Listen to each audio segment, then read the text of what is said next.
अपनी संतान को ऑफलाइन स्कूल भेजने को तत्पर सम्मानित अभिभावक गण, मैं संतोष श्री अरविंदो सोसाइटी के प्रतिनिधि के रूप में आप सभी का स्वागत करती हूँ। और तो और साथ ही उन सभी व्यूअर्स का, कमेंट करने वालों का, सुझाव देने वालों का, अपनी उपस्थिति दर्ज कराने वालों का, और आपके हमारे सेशन के माध्यम से पेरेंटिंग के लाभ उठाने वाले सभी व्यूअर्स का मैं बार बार धन्यवाद करती हूँ, आभार प्रकट करती हूँ। अभी एक पंक्ति मुझे याद आ रही है तो काफी बड़ी कविता, पर उसकी एक पंक्ति मुझे याद आई कि माना ये दौर बुरा है, माना ये दौर बुरा है, उम्मीद की किरण नजर न आए तो कहना। माना ये दौर बुरा है, उम्मीद की किरण नजर न आए तो कहना। और वास्तव में हमने कितना कुछ सहा, कितना कुछ असहनीय हमारे साथ हुआ, और अ, कितना कुछ दंश झेला, कितनी सारी कठिनाई आई, आर्थिक भी, सामाजिक भी, सामाजिक भी, परिवेश से संबंधित भी, शारीरिक भी, मानसिक भी, सारी परेशानियां हमने झेली। पर आज फिर उम्मीद की किरण या उम्मीद का सूरज हमारे सामने प्रकाशित होने के लिए तत्पर हो रहा है। कारण 2 वर्ष बाद विद्यालय खुलने जा रहे हैं, और कुछ विद्यालय पहले से भी खुल रहे हैं, पर कल से तो पूर्ण रूप से विद्यालय खुल चुके हैं। अभी मैं सुबह पेपर में पढ़ रही थी कि अब दिल्ली में खास तौर से जो एक मास्क लगाने के ऊपर, ना लगाने के ऊपर जुर्माना था, वो भी समाप्त प्राय हो गया है। और लगभग समझिए 90% हम लोग सामान्य जीवन व्यतीत करने लगे हैं। जैसा कि मैंने परसों बताया, किसी कारण से हम कल आप के लिए उपस्थित नहीं हो पाए सेशन लेकर के, उसके लिए मैं क्षमा प्रार्थी हूँ। और जो मैंने आपको परसों बताया कि अ, कि ये जो इसकी जो थर्ड वेव, जो कि हमें बहुत आशंकित कर रही थी, वो इतनी प्रभावशाली नहीं रही जितनी कि पहली और दूसरी प्रभावशाली थी। और ये जो था, जैसे कि ये आपका ये सीजनल फ्लू होते हैं, डायरिया है और निमोनिया है, इससे भी कम प्रभावशाली है। तो इसलिए हम प्रशासन के माध्यम से ये निर्णय लिया गया कि विद्यालय को खोलकर देखा जाए और उनके प्रति संभावित सावधानियों को का पूर्ण रूप से ध्यान रखा जाए। और इसी बात को लेकर के हम इकट्ठे हुए। अब देखिए कि 2 वर्ष बाद बच्चा स्कूल जा रहा है। आप सोचिए, जब आप पढ़ते थे तो केवल गर्मियों की छुट्टी के बाद जब स्कूल जाते थे तो आप में कितने सारे चेंजेस होते थे। आप भी कंफर्ट जोन में आ जाते थे, अरे कौन जाए स्कूल। कुछ ही बच्चे ऐसे होते थे स्कूल जाना चाहते थे, नहीं तो सबको अच्छा लगता था घर में लेटना, बिना डिसिप्लिन रहना, खूब खाना, तरह तरह के आम तोड़ तोड़ कर खाना, तरह तरह की चीजें, मस्ती करना, खेलना कूदना। तो बताइए आपके बच्चों में ऐसा नहीं होगा? तो वो, और आप उसकी भी तो बहुत बड़ी बात है, एक स्थिति उस समय देखिए, जैसे सैटरडे और संडे आपका ऑफ हो गया तो आपका मंडे को स्कूल जाने को मन नहीं करता। तो आप देखिए हमारे बच्चों के साथ कितना बड़ा बदलाव है, कितना बड़ा हमारे लिए चैलेंज है कि हम बच्चे को स्कूल के लिए अग्रसर करें या उसको प्रेरित करें। तो क्योंकि बच्चे एक्टिविटी भूल गए, बच्चे टीचर्स के साथ अनौपचारिक रूप से नहीं मिल पाए, जो दोस्त होते हैं जो कि उसके व्यक्तित्व को संतुलित बनाते हैं, उनसे ढंग से नहीं मिल पाए, खेलना कूदना तो बिल्कुल ही बेकार हो गया, डिसिप्लिन खराब हो गया। और आप देखिए यूनिफॉर्म भी नहीं रही। तो सब चीजों का एक अस्त व्यस्त सा जीवन है, उसी में बच्चों को आनंद आने लगा। तो अचानक रातों रात में ही एनवायरमेंट ऐसा क्रिएट हो गया जिसको कि अब पुनः 2 साल बाद हमें संभालना कितना कठिन हो गया है। तो सबसे बड़ी बात यह है कि प्रशासन तो मानता ही है, और आप सभी माता पिता जानते हैं कि जीवन में स्कूल का कितना महत्व है। केवल पढ़ाई का वो तो ईश्वर की कृपा रही है। ये देखिए, बुद्धिजीवियों की कृपा थी कि उसने इतनी सारी टेक्नोलॉजी दे दी कि काम रुका नहीं। व्यवधान तो आया परिस्थितियों में, पर फिर भी पढ़ने वाले पढ़ गए। पर जो स्कूल का महत्व है, बच्चे के व्यक्तित्व में स्कूल का महत्व है, वो कहीं ना कहीं अवरुद्ध हो गया। और जब वो अवरुद्ध हुआ तो हमारे लिए एक बहुत बड़ी चुनौती है कि हम अपने बच्चे को किस तरह से पुनः उसी परिस्थिति में, उसी स्थान पर फिर से लेकर आए। थोड़ा सा कठिन तो होगा, परंतु कठिन हुआ तो क्या हो गया? परिणाम से पहले हमें प्रयत्न का आधार देखना चाहिए, क्योंकि परिणाम तो जो होगा, हमारा प्रयत्न कैसा है, हमारा बच्चों को लेकर जाने का, विद्यालय में ले जाने का प्रयत्न किस प्रकार का है, हमारे लिए ये अ, एक चेतावनी है या चुनौती है कि हम अपने बच्चे को किस तरह से उसे पुनः उसी पटरी पर ले आए। सबसे पहले तो बात, जैसे कि मैंने परसों भी कही थी, 2 ग्रुप ऑफ माइंडसेट है। एक तो हमारा बच्चा, एक बच्चा बहुत ही एक्साइटेड है कि वे स्कूल जाना है, इतने दिन हो गए, मैं उनसे मिलूंगा, ये करूंगा बच्चों का। और दूसरा एक ऐसा है कि जो अपनी शैल में ही आ गया है, शैल के अंदर आ गया है और कंफर्ट जोन में है। वो चाहता नहीं कि बाहर निकलना, किसी के साथ जाएं, किसी के साथ आए। वो बिल्कुल नहीं कि मैं तो घर में पढ़ा हूँ और ऑनलाइन से पढ़ाई कर रहा हूँ, आप लोग मुझे डिस्टर्ब मत करो। अब स्थिति क्या है कि हमें तो बच्चे को उस स्थिति में लाना है। आप अपने आप सोचो, कभी कभी ऐसा होता है कि आपको कहीं जाना होता है, आप सोचते हैं अरे नहीं भाई मैं नहीं जाता, मेरे बस की नहीं है। परंतु थोड़ी सी देर में आपको किसी के इंसिस्ट करने पर, किसी को करने पर आपको जाना पड़ता है। और जब आप तैयार होकर निकलते हैं तो फिर आपके अंदर वही उल्लास आ जाता है, वही फिर सोचते हैं अरे मैं नहीं आया होता तो इतना आनंद मुझे कहाँ मिलता। तो बाहर जाकर के जब आप काम करने के लिए प्रेरित होते हैं तो एक आपको एक अलग अनुभूति होती है। उस अनुभूति को अनुभव कराना ही हमारे हमारे आवश्यक ध्येय है। क्योंकि पढ़ाई का एक तरीका है कि बच्चा कहीं इसमें कंफर्ट जोन ना महसूस करे, कि घर में रहकर ही पढ़ाई करे। तो इसके लिए हमें बहुत आवश्यक है कि हम उसको कैसे भेजें। अब सबसे बड़ी बात है, हमें अपना, हम पेरेंट्स को सबसे पहले अपना ही डर भगाना पड़ेगा। कई पेरेंट्स इस तरह से बात करते हैं, तू जाएगा वहां पर, या बेटे आप जाओगे आपको डबल तो ग्लव्स ग्लव्स पहनने पड़ेंगे, डबल डबल मास्क लगाना पड़ेगा, उसको मत छू लेना, इसको मत छू लेना, पता नहीं आपको क्या हो जाए। तो क्या है, जब आप खुद भयभीत है, आप बच्चे के सामने ऐसी बातें कर रहे हैं, तो बच्चा चाहे डर भी नहीं रहा हो, वो खुद डर के वशीभूत आ जाता है। आपका एक तरीका होना चाहिए, उसको उसको डर नहीं, एक इंफॉर्मेटिव होना चाहिए आपका, उसको एजुकेटिव होना चाहिए कि आप एजुकेशन दे रहे हैं कि बेटा देखो ये जो है, जैसे आप अपना आई कार्ड लगाते हो, तो उस आई कार्ड को कोई परेशानी नहीं होती, बच्चा उसको फट से पिन अप कर लेता है और चला जाता है। या आपको कोई बैग होता है, जबकि कभी कभी भारी भी होता है, फिर भी आप उसको लेते हुए चले जाते हो, क्योंकि ये तो स्कूल की किताबें हैं। कोई भी चीज है, बच्चा नया चार्ट बनाता है, उसको इतना संभाल के रैप करके हुए दौड़ता हुआ चला जाता है। तो उसी तरह से आपको उसके बारे में भी, मास्क के बारे में भी, आपके सैनिटाइजर के बारे में भी, और वस्तुओं को न छूने के प्रति, किस किस वस्तु को छूना है, किस किस से किस प्रकार से व्यवहार करना है, ये सब हमको एक एजुकेशन, एक इंफॉर्मेशन के ढंग से देना है, ना कि हमें उसे डर बैठाना है। और ना ही ये सोचो अरे ऐसा हो गया, मुझे तो मैं बच्चे को भेजूं या ना भेजूं, मैं कैसे करूं, मेरा बच्चा जाएगा कहीं इसलिए ये कोई इन्फेक्शन ना ले आए। मैंने आपको पहले भी बताया था, डॉक्टर की राय मैंने आपको परसों भी बता दी थी कि किस किस परिस्थितियों में हमें भेजना चाहिए, किस किस परिस्थिति में हमें नहीं भेजना चाहिए। तो उसके लिए हमें सबसे ज्यादा करना चाहिए। तो आपके दो तरह की हेल्थ बच्चे की डिस्टर्ब हुई, एक तो फिजिकल हुई और मेंटल भी हुई। तो फिजिकल में तो आपने कंट्रोल कर लिया उसका, आपने एक बहुत एक संतुलित भोजन उसको दे दिया, बैलेंस डाइट देनी शुरू कर दी, वो आप पहले से भी घर में दे रहे हैं। पर उसके साथ साथ उसको एक कहना चाहिए, उसका सोने का ढंग वो गलत हो गया था, उसको अब आपने ढंग से सुलाना शुरू कर दिया, क्योंकि बच्चे को स्कूल जाना है। तो आपने सोने को कर दिया, खाने को कर दिया, उनका जागने का कर दिया, और साथ साथ जो था एक्टिविटीज में, क्योंकि अब बच्चा बाहर निकलेगा, उसको एक्टिव होना पड़ेगा सारे काम के लिए। तो एक्टिविटी के लिए आपको खुद प्रयत्न करना पड़ेगा, क्योंकि आप उसको बाहर लेकर जाइए, घुमा कर लाइए, और साथ साथ उसको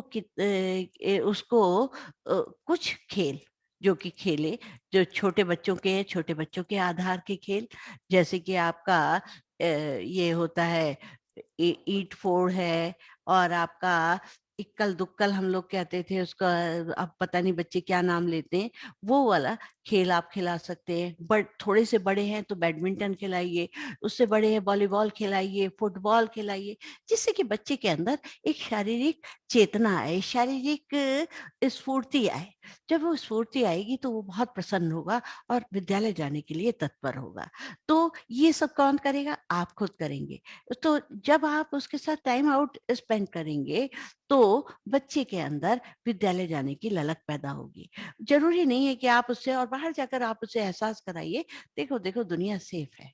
अब इसके साथ साथ आपको मेंटल हेल्थ के बारे में भी सोचना है उसके। तो आप खुद डरे हुए हैं तो उसको कैसे डराएंगे, उसको कैसे बचा पाएंगे? इसलिए सबसे पहले आप उसके डर को निकालिए, उसके एंजाइटी जो उसके अंदर भर गई है या आपके अंदर है, तो पहले आप अपनी निकालिए। स्वयं खुद आनंद से भरपूर होइए कि अब मेरा बच्चा फिर से उस स्कूल में, फिर से उस पुरानी जीवन दिनचर्या में जाता जा रहा है। जैसे कि आपकी, अगर आपका बच्चा पहली बार स्कूल जा रहा है तो आपको आवश्यक है कि उसका ध्यान रखना पड़ेगा, क्योंकि उसने तो अब तक ऑनलाइन ही क्लासेस देखी। अब ऑनलाइन से हमें कितना सारा नुकसान हो गया।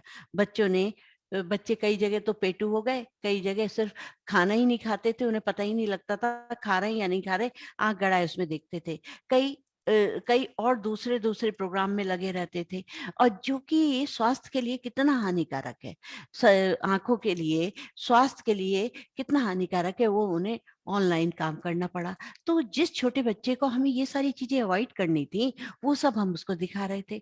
इसके साथ साथ एक और चीज है जो कि बायोलॉजिकल फैक्टर्स में बताई जाती है, कि मेलाटोनिन नाम का हार्मोन का स्राव होता है, जो कि उससे प्रभावित होता है जब हम सारे दिन ऑनलाइन काम करते हैं। तो इसलिए बच्चों के प्रति हमें ऑनलाइन का बहुत नुकसान हुआ। तो जब नया बच्चा, पहली बार बच्चा स्कूल जा रहा है, तो आपको उसको एडजस्ट करने में थोड़ी परेशानी होगी, क्योंकि अब तक तो उसने ऑनलाइन काम देखा, ऑफलाइन वो जानता ही नहीं था कैसे स्कूल में बच्चे खेलते हैं, कैसे चीजों को शेयर करते हैं, कैसे क्या क्या करते हैं। तो ये सारी चीजें हमें दिखानी पड़ेंगी। उसके लिए हमें विद्यालय जाना पड़ेगा, एक दो दिन हमें विद्यालय में रहना पड़ेगा, विद्यालय की गतिविधियों को देखना पड़ेगा, ये विद्यालय के अनुशासन को देखना पड़ेगा, विद्यालय की सुरक्षा को देखना पड़ेगा। और फिर दूसरे तीसरे दिन आपको समय कम देखते हुए, जब आप पूरी तरह से तैयार हो जाएं कि हाँ मेरा बच्चा यहाँ पर व्यवस्थित है, तो आप उसको विद्यालय में छोड़ने लगिए। तो ये सारे काम नए बच्चे के साथ आपको अवश्य करने पड़ेंगे। ये आपकी मेंटल हेल्थ के लिए बहुत आवश्यक है। और बच्चे को बहुत प्यार से समझाइए, बेटा इसमें कोई नहीं है। जैसे अब आप बच्चे को हाथ धुलाने की बात है, अब बच्चा को कहो चलो हाथ धो, अरे उसको ऐसे समझाइए, बेटा बिना हाथ धोए तो आप खाना भी नहीं खाते, बिना हाथ धोए तो आप किचन में कोई बर्तन भी नहीं छूते।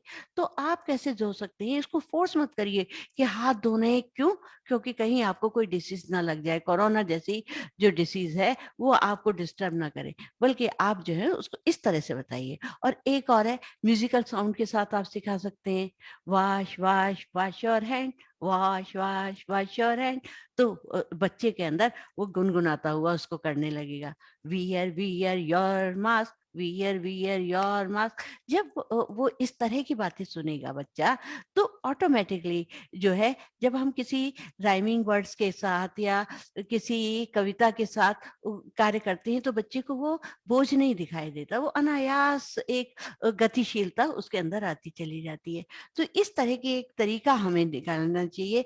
जब बच्चा अगर मास्क लगाने में करे, तो आप दिखाइए कि अरे जो सर्जन होते हैं, डॉक्टर्स होते हैं, वो भी मास्क लगा करके उसमें जाते हैं। कारण क्या है? कि कहीं हमारे जो कीटाणु है वो मरीज को ना आ जाए, या मरीज के कीटाणु हम तक नहीं आ जाए।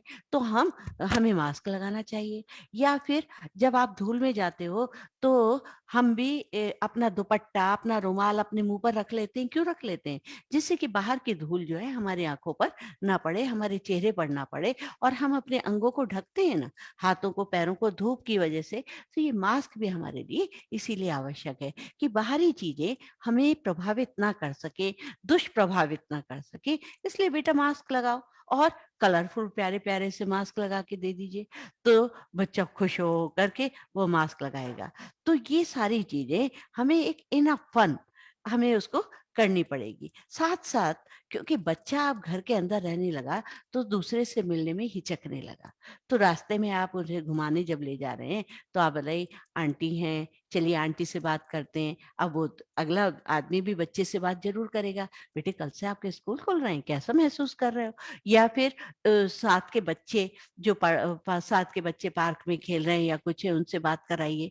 उनसे कहिए कि बेटा आपको कैसा लग रहा है, कल से आप स्कूल जा रहे हैं, आप क्या करेंगे, किस तरह से? तो बच्चा जो है उत्साहित होकर के बताएगा, आंटी मैं तो ऐसे खेलने जाऊंगा, अंकल मैं तो ये करूंगा, मुझे तो अपना स्कूल बहुत अच्छा लगता है। और बच्चे के अंदर एक स्कूल के प्रति क्रेज पैदा करिए कि स्कूल बहुत अच्छी चीज होती है।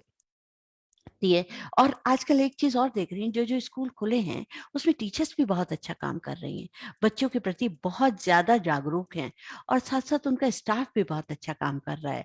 जो है सैनिटाइजेशन प्रॉपर हो रहा है, सब अच्छी तरह से चीजें रखी जा रही हैं, बच्चों को एक सीट को छोड़ करके बिठाया जा रहा है। कई कई स्कूल्स में जो खुले थे स्कूल, उसमें तो क्या किया गया कि ऑड और इवन नंबर से, रोल नंबर से बच्चों को स्कूल बुलाया गया। कम संख्या में बच्चे आएंगे तो जगह सीट मिलेगी उन्हें, और उसको वो इस तरह से पढ़ाएंगे, छूने के लिए भी स्कूल में। तो स्टाफ का, टीचर्स का भी बहुत बड़ा योगदान हो रहा है बच्चों को संभालने के लिए। तो आप उसमें भी ऐसे अंदर से परेशान मत होइए कि अपनी मेंटल हेल्थ मत बिगाड़िए। तो आप उनके प्रिकॉशन की तारीफ करिए, जो सेफ्टी के लिए प्रिकॉशन दे रहा है स्टाफ, उसकी तारीफ करिए, जिससे कि वो और भी अच्छा कार्य कर सके। अगर आपको कहीं पर लगता है कि नहीं नहीं ये तो बहुत गलत हो रहा है, तो आप उन्हें बताइए, देखिए हम अपने बच्चों के लिए ऐसा चाहते हैं। तो अगर कई बार बच्चा जब स्कूल से आए, तो उससे मत कहिए कि जो है तुमने वहां डिस्टेंसिंग से बैठे थे, उससे दूर बैठे थे, उसको छुआ था, उसे मत कहिए। तो क्या है कि हम जो बड़े हैं, हम तो बहुत जल्दी बात को समझ जाते हैं, पर छोटे बच्चे बिल्कुल एकदम यथार्थवादी बातें करते हैं। हाँ मम्मी मैंने तो ऐसा करा था ये, और आपको गुस्सा आ गया। आप इस बात में एकदम गुस्से में मत बोलिए, आप सोचिए कि हो सकती है ये गलती, तो इसका कोशिश करिए कि उसको आते ही आप नहला दें। है नहला दें, तो उससे जो वो बाहर का जर्म्स लेकर आएगा, तो वो जो है शांत हो जाएंगे। एक गुनगुना पानी उसको थर्मस में दीजिए, उसके बॉटल में दीजिए, जिससे कि उससे दो तरह की बातें होंगी। एक तो कोई भी जर्म्स नहीं होगा, और एक शरीर का तापमान भी ठीक रहेगा, बीमारी भी नहीं होगी और तापमान भी उसका शरीर उसमें रहेगा। तो क्या है, बच्चा स्वस्थ रहेगा। आप बार बार ये तुम क्यों नहीं कर सकते, सारे बच्चे तो ऐसा करते हैं, डोंट कंपेयर, कंपेयर मत करिए।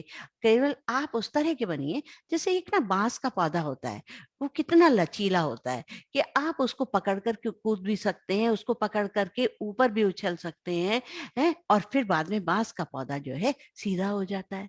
तो आप उस तरह लचीले बनिए, जहां पर बच्चे के लिए जैसी आवश्यकता हो आप उसके साथ वैसा व्यवहार करिए, उसको डांटिए डपटिए मत, समझा करके करिए।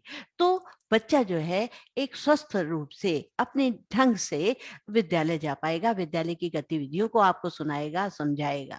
अगर आप उसे इस तरह से बोलेंगी, तो वो तो फिर बताना ही छोड़ देगा कि नहीं नहीं मैं नहीं बताता, ये तो हमेशा डांटते रहते हैं, पापा भी मम्मी भी, पता नहीं इनको तो आदत क्या है कि वो हमें हमेशा डांटते हैं। इसलिए कि आप ऐसी परिस्थिति बनाइए घर के वातावरण की कि बच्चा आपसे सहज होकर के अपनी सारी बातों को शेयर कर सके। इसी तरह से क्या है, बातें उससे इस तरह की गए, अच्छा आज कैसा कैसा लगा, किस किस से आपकी दोस्ती हुई, आप कैसे बात कर रहे थे, आपको क्या क्या आज चीजें अच्छी लगी, वहाँ का स्टाफ में क्या खासियत है जो कि हम नहीं समझा पाए।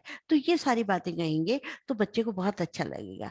पहली बार जाएगा बच्चा, तो उससे पूछिए स्कूल में आपको कैसा लगा, कोई दोस्त बना, या आप किस तरह से बातें कर रहे थे।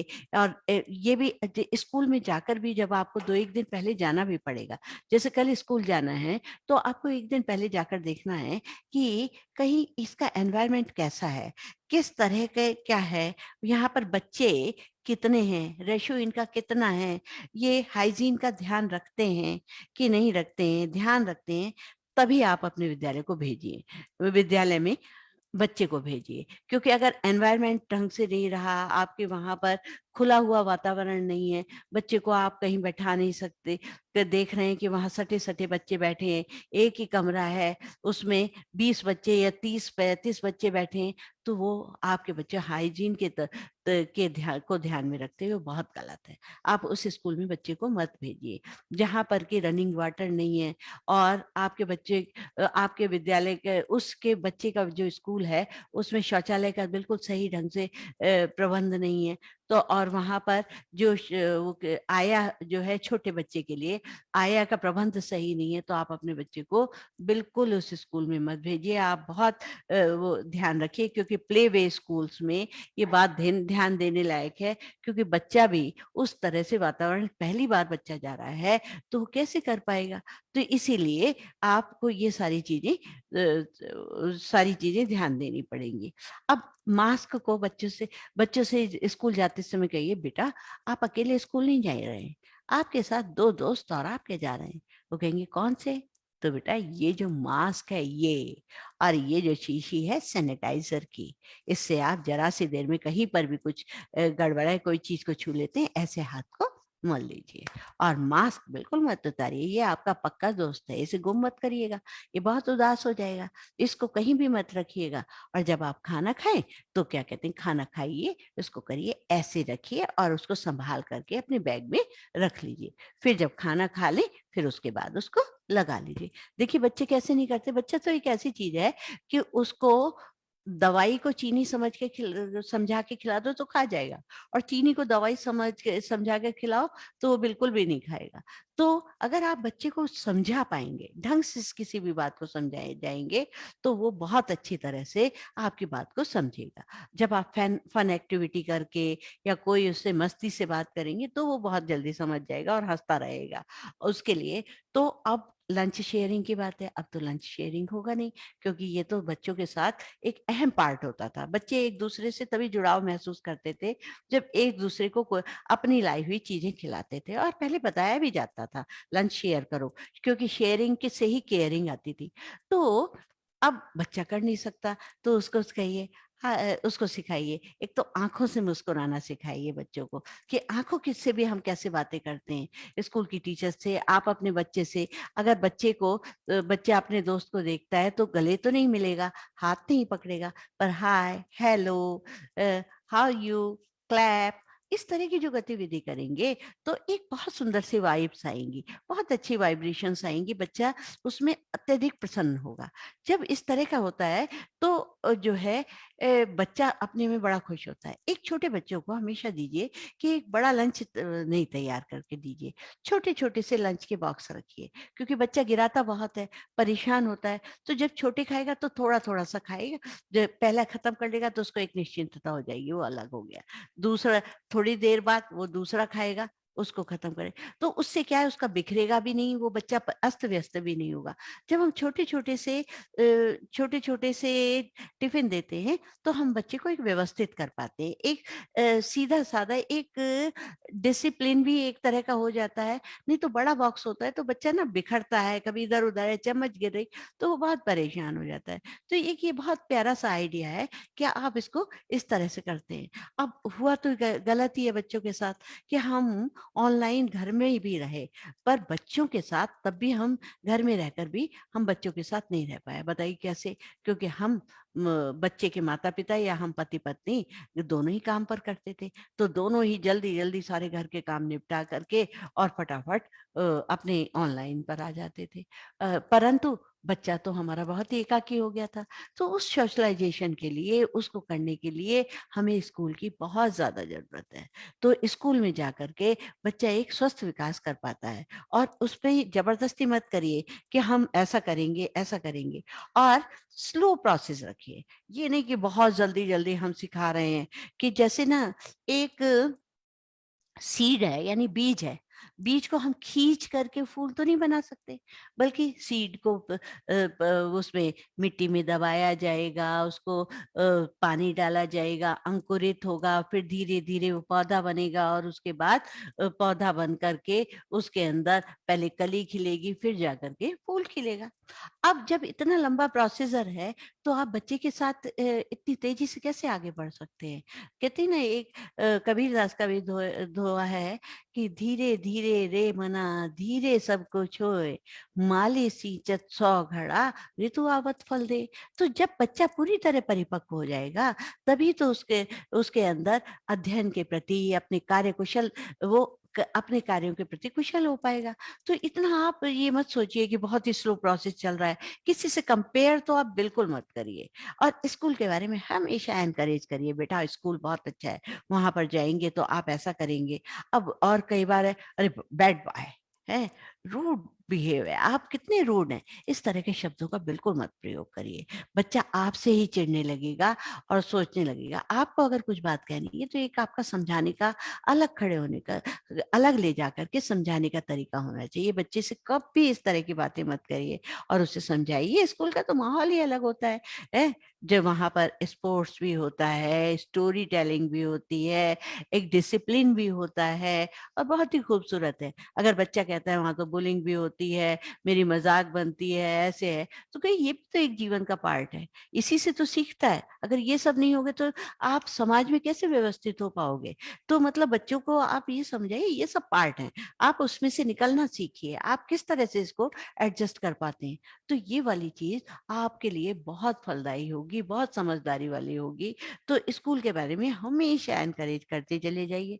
अब जो एक और बहुत बड़ी बात होती है, एक टीनेजर्स बच्चे के, अब तक तो बच्चा 2 साल पहले तक तो चाइल्डहुड में था, एकदम, और 2 साल के अंदर वो टीनेजर हो गया। अब टीनेजर में तो दोनों में ही, आपके बालक में भी और बालिका में भी, लड़के में भी लड़की में भी, दोनों में बहुत सारे चेंजेस आ रहे हैं। लड़की का चेहरा एक्ने से भर गया, मुहासों से भर गया, लड़के का मूंछ और दाढ़ी आ गई, तो वो बड़ा संकोच कर रहा है कि नहीं नहीं, मैं कैसे जाऊंगी, मैं तो बहुत ही अजीब हूँ, मेरे तो बच्चे बहुत हंसी उड़ाएंगे कैसे।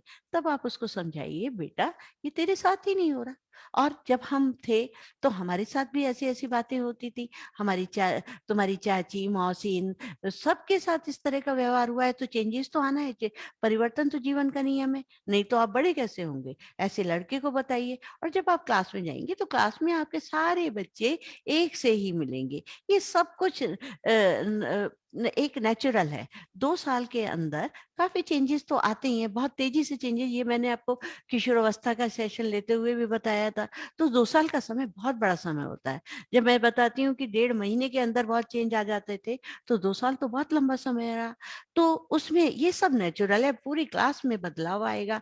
आप बिल्कुल परेशान मत हो। अगर आपको घबराहट हो रही है तो मैं हूँ, पापा बेटे को कहे, माँ बेटी को कहे कि अरे मैं हूँ तुम्हारे साथ, क्यों परेशान होते हो, चलो स्कूल जा करके देखो, कोई भी नहीं अजीब से। और उसके साथ थोड़ा सा टाइम स्पेंड करिए, उसको उसको अपना दोस्त बनाइए, उसको समझना कोशिश करिए। अब एक और कई बार परेशानी आती है, जो कि जिसका कि मैंने अभी थोड़ी देर पहले भी जिक्र किया, कि ऑफलाइन जो बच्चा जाता है, क्योंकि ऑनलाइन से गया है, तो ऑफलाइन को देखकर वो पैनिक हो जाता है, घबरा जाता है, उसको पैनिक का अटैक आ जाता है। घबराहट में वो कहता नहीं नहीं, मैं नहीं जाऊंगा स्कूल, मैं नहीं जाऊंगा, वहां ऐसा होता है। तो उसको आपको कंफर्ट जोन से बाहर निकलना पड़ेगा। जो वो घर के अंदर रह करके करता था, उसको उससे बाहर निकालना पड़ेगा। और टीचर्स नहीं निकालेंगी, वो आपको खुद निकालना पड़ेगा, नया एनवायरनमेंट देना पड़ेगा और बताना पड़ेगा कि बेटा सबके साथ ऐसा होता है। अब फिर अपना भी उदाहरण दीजिए, पापा भी, मम्मी भी, हम भी जब, क्योंकि पापा का तो ऑफिस जल्दी खुल गया, बच्चों का तो स्कूल देर में खुल रहा है। तो बताइए कि जब मैं गया था ना, तो मुझे भी बहुत गंदा गंदा लग रहा था, ना तो मैं किसी से बात ढंग से कर पा रहा था, ना मिल पा रहा था। परंतु पहले दिन तो थोड़ा सा लगा, फिर दूसरे दिन कम लगा, तीसरे दिन फिर मैं बिल्कुल ऐसे ही हो गया, बिल्कुल जैसा कि मैं पहले जाता था। तो जब आप इस तरह की बातें बच्चे के साथ करते हैं, तो बच्चे के अंदर एक कॉन्फिडेंस आता है। तो धैर्य से अगर आप बात कर रहे हैं, धीरज से बात कर रहे हैं, तो उसके अंदर आप कॉन्फिडेंस जगा सकते हैं और अपना काम आपने उसको बताया तो बच्चे के अंदर आया, हाँ, हाँ, पापा सही कह रहे हैं, मम्मी सही कह रही हैं कि ये साथ मेरे साथ भी होगी। और सबसे बात है, पॉजिटिव मूड के साथ आप उनके साथ खूब मस्ती करिए, बच्चों के साथ खूब शैतानियाँ करिए, खूब बात करिए। नींद के समय में उसकी सोच हमेशा पॉजिटिव देते हुए उसको नींद आने दीजिए। ये नहीं कल तुझे जाना है, तू ऐसे कैसे करेगा, क्या करेगा? तो ये सारी बातें आपको अपने आप ध्यान रखनी पड़ेगी।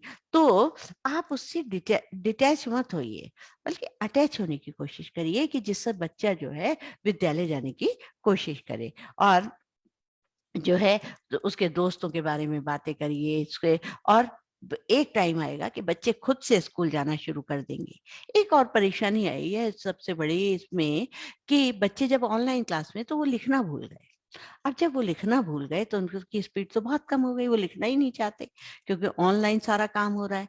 तो अब आप क्या करिए कि बच्चे के साथ थोड़े रोल प्ले करिए। एक कई तरह की कई कलर की पेंसिल या पेन रख लीजिए छोटे बच्चों के लिए, और उससे कहिए, अरे ये तो बड़ी अच्छी पेंसिल है, देखिए ये कैसे लिखती है। तो बच्चा भी देखेगा आपके साथ, फिर कहेगा अच्छा ये वाली जरा बेटे आप देखना आपको कैसा लग रहा है। फिर तीसरी लीजिए, चौथी लीजिए, धीरे धीरे फिर उसका आप टाइम सेट कर दीजिए। बेटा अच्छा 2 सेंटेंस अगर आप लिख दो तो बहुत अच्छा है। फिर धीरे धीरे बढ़ाइए, ये मत कोशिश करिए कि मैं बहुत जल्दी तेजी में बच्चा कर देगा। जैसे आपसे कहा जाए कि आप ना 1 किलोमीटर जो है 1 किलोमीटर आप पैदल चलो तो आप नहीं चल पाओगे। पर अगर आपसे कहा जाए दरवाजे तक जाके देखना जरा, तो आप फौरन कहते हैं अभी जाता हूँ। तो आप जब धीरे धीरे उससे कहेंगे कि आज 1 लाइन लिखो, दूसरे दिन 2 लाइन, फिर एक पैराग्राफ, फिर उसके बाद पूरा पेज, इस तरह से जब आप बच्चे से लिखवाना शुरू करेंगे तो धीरे धीरे लिखना भी शुरू कर देगा। ऐसे बड़े बच्चे के साथ आप टाइमर लगा दीजिए। टाइमर लगा दीजिए कि अच्छा इतनी देर में आप कितनी देर में कितना लिख सकते हैं जरा हम देखें। तो थोड़ा थोड़ा सा अगर वो लिखेगा तो वो आप धीरे धीरे फिर उसके अंदर वही प्रैक्टिस आ जाएगी, लिखने की प्रैक्टिस। तो ये सारी जो परेशानियां हैं वो सारी अगर आप थोड़ा सा धीरज से काम करेंगे तो सब हो जाए। कहीं ऐसा ना हो कि पेंडेमिक तो खत्म हो रहा है पर कहीं आप उसको मेंटल पेंडेमिक में ना डाल दें। हमेशा ध्यान रखिए, उसके साथ साथ हंसना मत भूलिए। कई अच्छे अच्छे आर्टिकल उसे सुनाते रहिए, पढ़ते रहिए। तो उससे क्या है कि आपके घर का माहौल बहुत अच्छा सा हो जाएगा।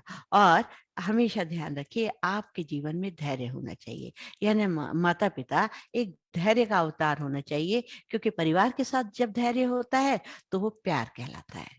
जब और औरों के साथ धैर्य होता है तो सम्मान होता है, परंतु अपने साथ जब धैर्य होता है तो आत्मविश्वास होता है। इसी के साथ मैं अपना सेशन समाप्त करती हूँ, आपका फिर से धन्यवाद करती हूँ। और आपसे चाहती हूँ कि अगर आपके दिमाग में कोई दुविधा है, प्रश्न है, तो कृपया आप मेरे साथ शेयर करें। कोशिश करूंगी कि मैं समाधान करूं।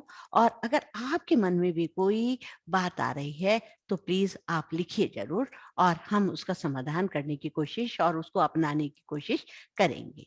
धन्यवाद।